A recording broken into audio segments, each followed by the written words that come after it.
Kaminaning kamtari. Bugungi biz biladigan va o'zimiz o'rgangancha narsalarni yana sizlar bilan ulashishimiz keldi.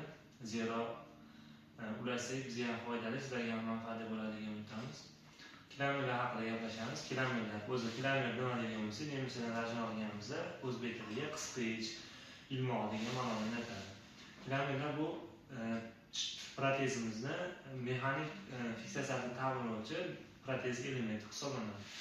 Endi bu qayerda joylashadi deydigan bo'lsak, buni joylashish joyi tishning ekvator qismidan pastroqda, bundan yuqoridagi retensiya nuqtasiga kelib yopishadi.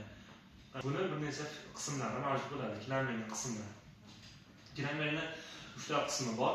Kilometrning yelka qismi, kilometrning tana qismi, kilometrning hamda dum qismlari tafovutlanadi.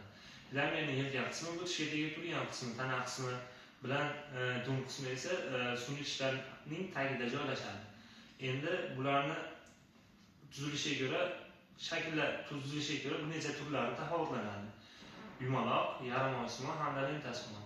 Asosan hozirgi kunda keng tarqalgan va biz ko'zimiz ko'rib o'rgangan kilometr bu yoysimon kilometr, ya'ni yumaloq kilometr hisoblanadi. Simga o'xshaydi, bukib tayyorlanadi ko'pincha. Bundan tashqari plastmassadan quyib tayyorlanadigan hamda noyob metallardan quyib ham tayyorlash mumkin kilometrlar.